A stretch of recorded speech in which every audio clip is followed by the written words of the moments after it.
भारत का अनकहा इतिहास की श्रृंखला में आज हम इस तीसरी पुस्तक के विमोचन के लिए एकत्रित हुए हैं। मैं अनुरोध करूंगा आदरणीय श्रीयुत रघुहरी डालमिया जी से, जो इस पुस्तक के लेखक हैं, कृपया आएं और अपना उद्बोधन दें। जय हिंद दोस्तों, जय हिंद। ये जो इन्होंने बताया मेरा स्लोगन है, मेरा देश मेरी जिम्मेदारी। इसके बारे में मैं बहुत समय से सोचता रहा कि हम सब मिलके अपने देश के लिए क्या कर सकते हैं। बहुत सारी लोग हैं हमारे समाज में जो देश के लिए बहुत कुछ कर रहे हैं। तो मेरा ये मन किया कि हमको जो इतिहास पढ़ाया जाता है वो हमारा सच्चा इतिहास नहीं है।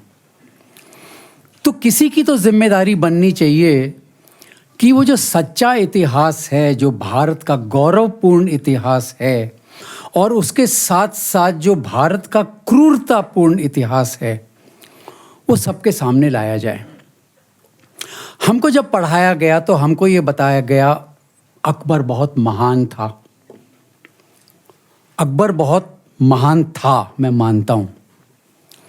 औरंगज़ेब के बारे में बताया क्रूर था, लेकिन उसने भी बहुत बड़े बड़े काम किए हैं। वो बोलते थे वो टोपी सिलता था और उसी से उसी की आमदनी से अपना घर चलाता था। कैसे संभव है? भारत का सम्राट वो टोपी सिल के अपने घर का काम चलाएगा? संभव नहीं है। ये झूठी कहानियाँ हम लोगों को बताई गई, जिससे कि हम लोगों के मन में ये लगे हाँ सच में महान थे। तो दोस्तों, इस पुस्तक के माध्यम से मैंने इन सारे इतिहास को, जो हमारे जब इस्लाम का यहाँ पे आना शुरू हुआ 660 करीब 660 के आसपास के दशक से, यहाँ पे बहुत आक्रमण होने शुरू हो गए। क्यों आक्रमण शुरू हो गए? भारत एक सोने की चिड़िया, हम लोग सबने बचपन में पढ़ा, भारत एक सोने की चिड़िया हुआ करता था। वही सोने की चिड़िया देखकर जानकर उन लोगों ने हम पर हमले करने शुरू किए, लूटपाट बचाना शुरू किया, और लूटपाट के बहुत सारा धन हमारा लेके भी चले गए।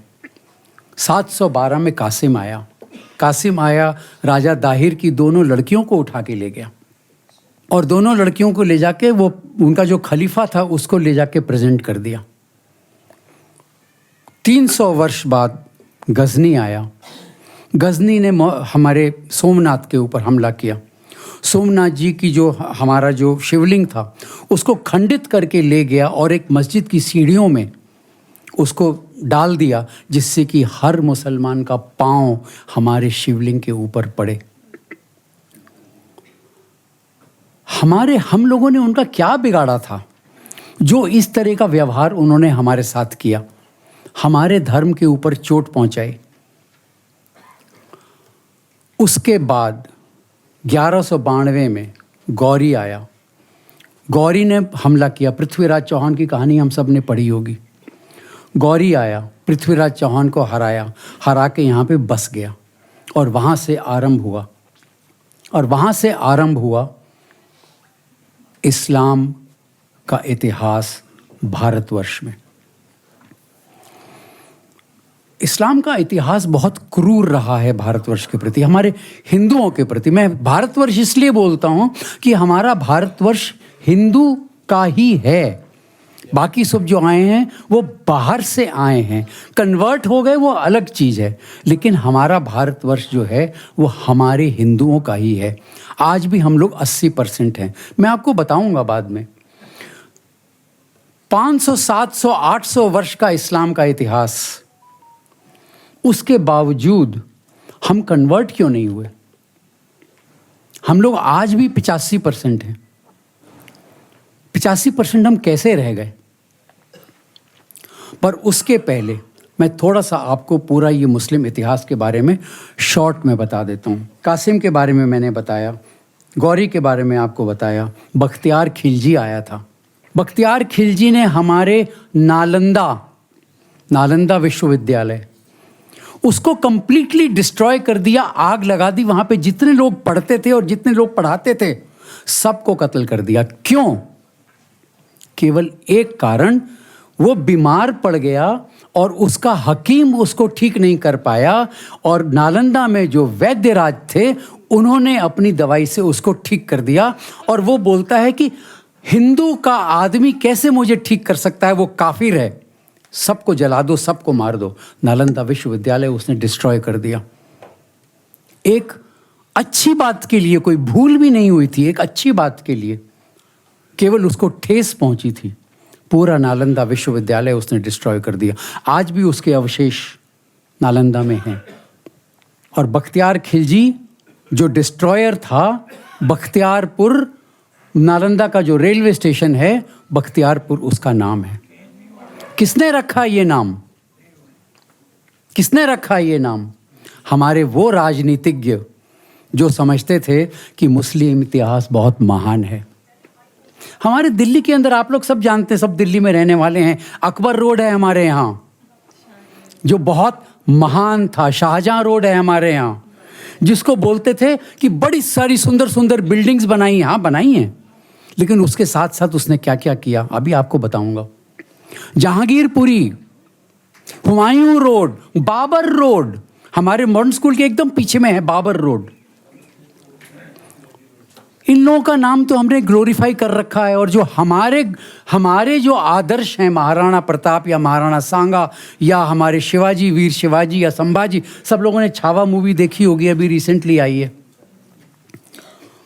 ये जो हमारे वीर हैं इनका कहीं हमारे नामो निशान नहीं है। क्यों नहीं है ये नामो निशान? क्योंकि हमारे जो पहले प्रधानमंत्री हुए उनकी सारी की सारी सोच तो थी, वो खुद ही तो बोलते थे, उनके जो वर्ड्स से आप लोगों को सबको मालूम होंगे, उस सोच की वजह से वो सारा का सारा ग्लोरिफिकेशन हमारा उस इतिहास का हुआ और सारा का सारा डिमोरलाइजेशन हमारे हिंदू के इतिहास का हुआ। बाबर ने क्या किया?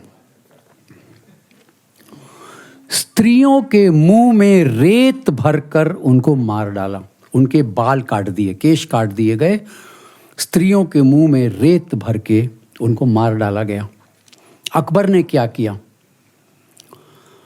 40,000 से ऊपर हिंदुओं की हत्या करके, उनकी जनेऊ इकट्ठी करके, और वो लेके आया दिल्ली, और दिल्ली में उसने उस जनेऊ का ढेर लगा दिया।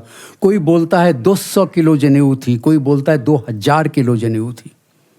आप इमेजिन कर लो कितने लोगों का उसने नरसंहार किया होगा, जिसको हम बोलते हैं महान अकबर। जहांगीर ने क्या किया? गुरु अर्जुन देव जी की कहानी अब शायद हम सबको मालूम होगी। गुरु अर्जुन देव जी को 5 दिन तक पीड़ा पहुंचा के उनको कैसे मारा गया। उबलते तेल के अंदर उनको कढ़ाई में डाल दिया गया, गरम तवे पे उनको बैठा के उनके ऊपर उबलता हुआ पानी डाल दिया गया। भाई मतीदास, उनको जीवित आरे से टुकड़ा कर दिया ऊपर से नीचे तक। भाई सतीदास, उनको रुई से लपेट दिया, रुई में आग लगा दी। भाई दयाल दास जी को खौलते हुए गर्म तेल में जिंदा उबाल दिया। और उसके बाद गुरु तेग बहादुर जी का कत्ल करके चांदनी चौक में, जो हमारा गुरुद्वारा शीशगंज है, गुरुद्वारा शीशगंज का नाम इसीलिए पड़ा है, हमारे गुरु जी का शीश वहाँ गिरा था। गुरुद्वारा शीशगंज हम सबको जाना चाहिए, दर्शन करके आना चाहिए। दोस्तों, इतना बुरा बर्ताव हमारे साथ होता रहा, सैकड़ों वर्षों तक होता रहा हमारा इतिहास, हमारा ये बर्ताव, उसके बावजूद हम लोग जीवित रहे, हम लोग कन्वर्ट नहीं हुए। ये थी हमारी हिंदू साम्राज्य की, हिंदुओं की स्ट्रेंथ। हिंदू बचे कैसे, ये मैंने इस पुस्तक में लिखा हुआ है। उनके अंदर की जो एक इनर स्ट्रेंथ थी, हमारे हम जो पूजा करते थे, हमारे मंदिर हमारे प्राण थे। जब मंदिरों को डिस्ट्रॉय कर दिया तो हमारे घरों में मंदिर आ गए, हमारे घरों को डिस्ट्रॉय कर दिया तो हमारे हृदय में हमारे मंदिर आ गए।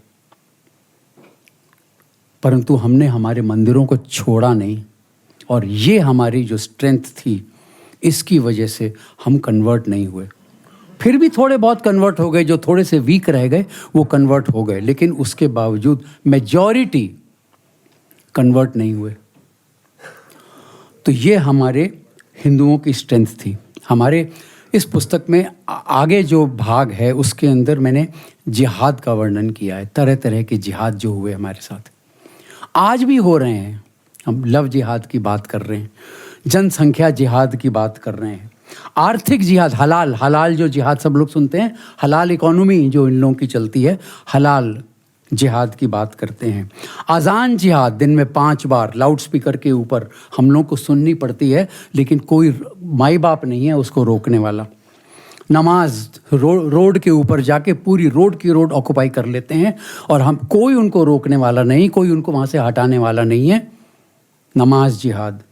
ज़मीन जिहाद, जहाँ मर्जी जो मर्जी ज़मीन के ऊपर वो मस्जिद बना देंगे, कोई कब्र बना देंगे और वो ज़मीन को हथिया के बैठ जाएंगे। कि ज़मीन जिहाद। इस तरीके से इन्होंने गज़वा ए हिंद का पूरा प्रोग्राम बना रखा है।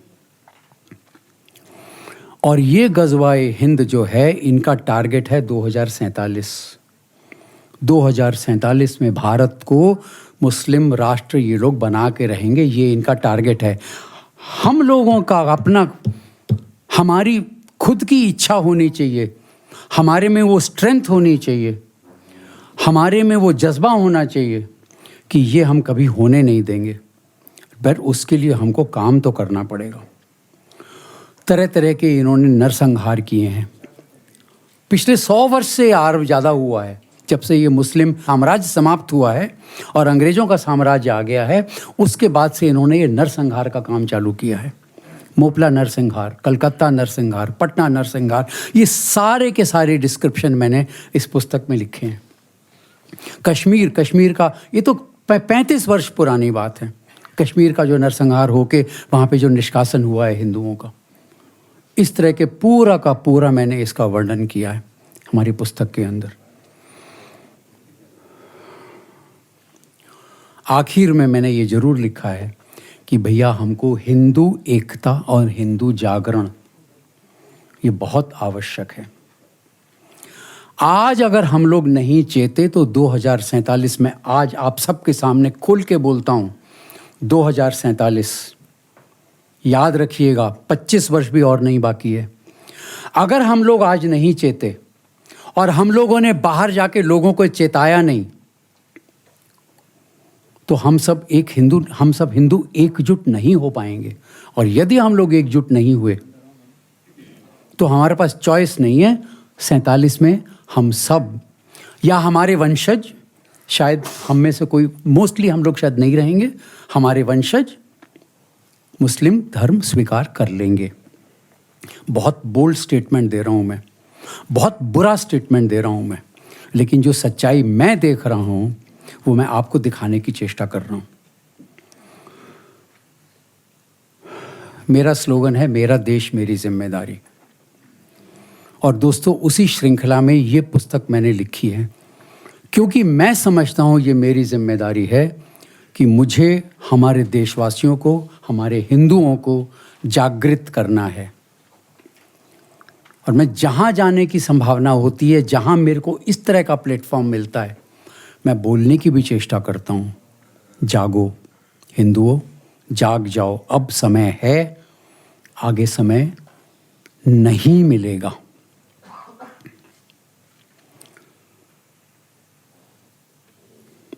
सुरक्षित भारत, उन्नत भारत, ये हमारा सपना है और ये सपना तभी रहेगा जब भारत हिंदू प्रधान देश रहेगा।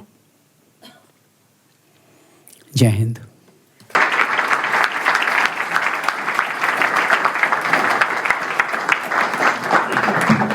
जो आज की पुस्तक है, हमारे अतिथियों से अनुरोध है कि कृपया उसका विमोचन करें।